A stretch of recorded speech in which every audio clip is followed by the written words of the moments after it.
Peter, in his second letter, makes it very clear that false teachers will arise. They will also lead others astray. That's what false teachers do. He also makes very clear that they will be judged. Chapter 2, verse 1. But there were also false prophets among the people, just as there will be false prophets among you. They will secretly introduce destructive heresies, even denying the sovereign Lord who bought them, bringing swift destruction on themselves. They will face judgment. And in verse 3 that we looked at last Sunday evening, Peter speaks of the condemnation that has been hanging over them. And he says their destruction has not been sleeping. It may be that since some are saying, well, Jesus hasn't returned, and so I don't think he's going to return, maybe they're even equating with that, well, there's not going to be judgment against those who are doing wrong. But Peter gives 3 examples of the righteous judgment of God in the past.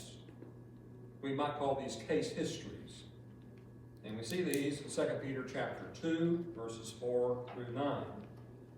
For if God did not spare angels when they sinned, but sent them to hell, putting them into gloomy dungeons to be held for judgment, if he did not spare the ancient world when he brought the flood on its ungodly people, but protected Noah, a preacher of righteousness, and 7 others, if he condemned the cities of Sodom and Gomorrah by burning them to ashes, and made them an example of what is going to happen to the ungodly, and if he rescued Lot, a righteous man who was distressed by the filthy lives of lawless men, for that righteous man, living among them day after day, was tormented in his righteous soul by the lawless deeds he saw and heard, if this is so, then the Lord knows how to rescue godly men from trials and to hold the unrighteous for the day of judgment while continuing their punishment.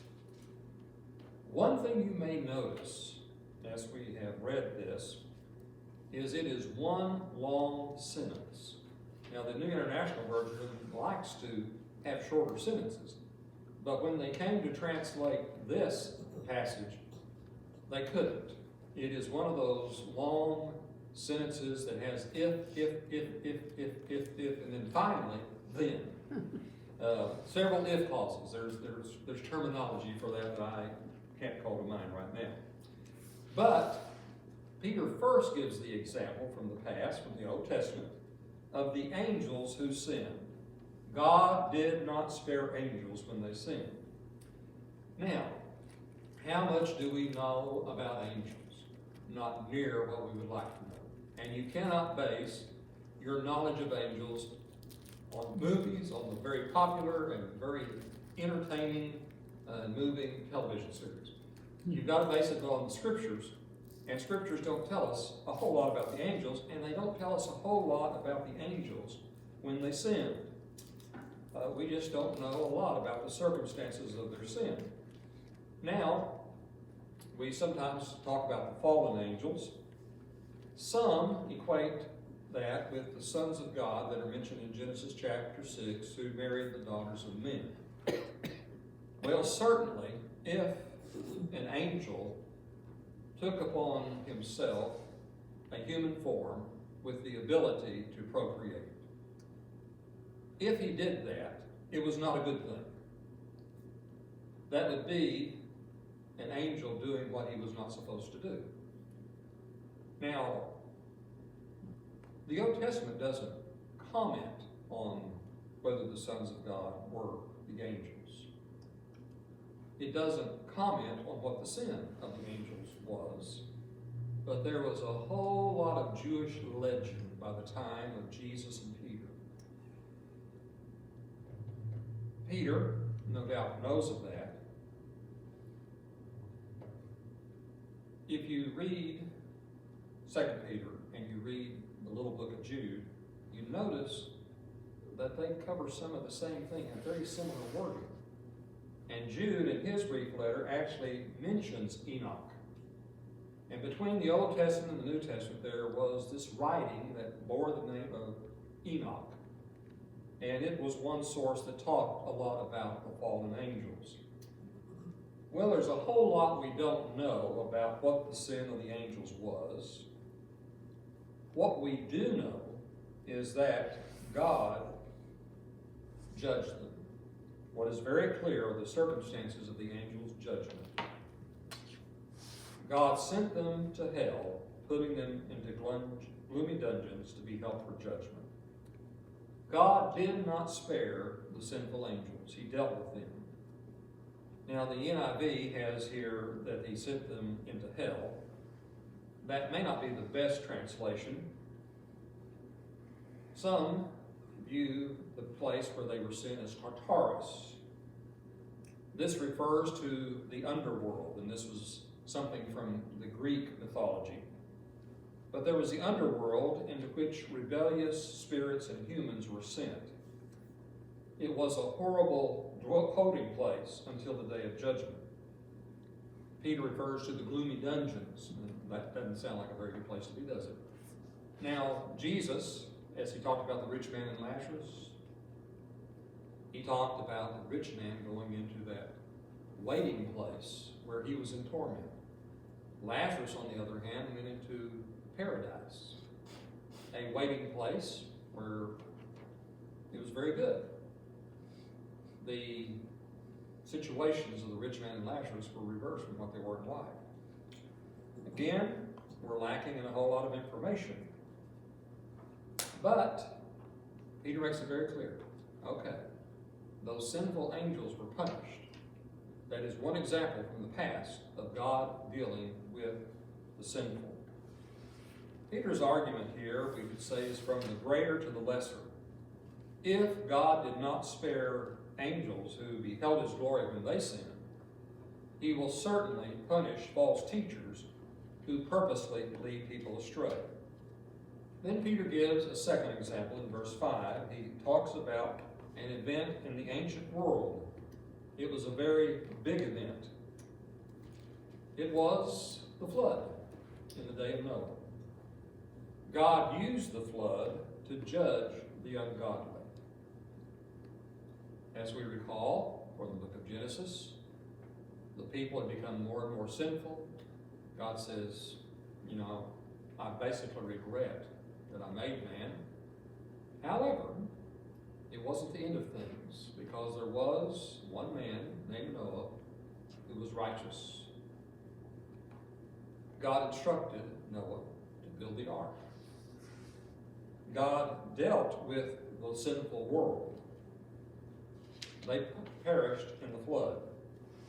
God spared Noah and 7 others, his family members. And so, we see from this example, of course, as we know from the book of Genesis, God dealt with the wicked, he spared the righteous. And isn't it interesting that the same flood used to destroy the world was used to spare Noah? He was in the ark, the place of safety. And Peter even makes a comparison with baptism when he refers to the flood and Noah being saved. Well, here we find comfort for those who find themselves surrounded by the ungodly. While God was bringing judgment upon the ungodly, he did not lose sight of the godly. He provided for their deliverance from the judgment that came. In this way, we are encouraged to remain faithful in 2 ways. Not only will God bring doom upon false teachers, but he will preserve those who remain faithful. And then Peter gives a third example from the Old Testament, the cities of Sodom and Gomorrah. He condemned the cities of Sodom and Gomorrah by burning them to ashes. The destruction of these cities was complete. This, Peter says, is an example to the ungodly. What we find interesting is that God delivered Lot, as we know, but Peter refers to him as righteous Lot. I don't know about you, but I'm a bit surprised to read that Lot is called righteous. After all, he's kind of painted in the Old Testament there as wavering and cowardly and so forth. But Lot does emerge from the stories as a righteous, though tragic, character. He made the mistake of moving into Sodom and Gomorrah. He was there surrounded by sin. But when the angels came to say, "Get out of here," he protected them. As Peter says, he endured what was going on from day to day.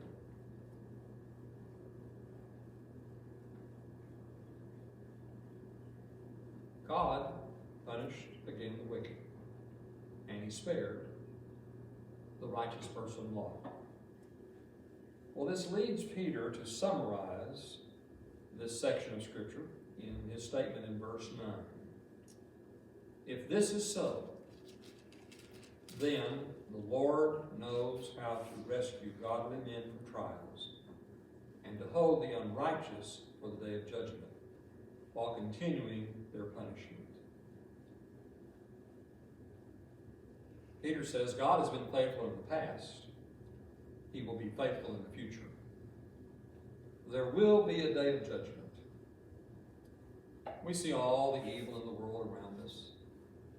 And sometimes in this life, people seem to get away with doing evil. But judgment day is coming. They will not escape judgment for their wrongdoing.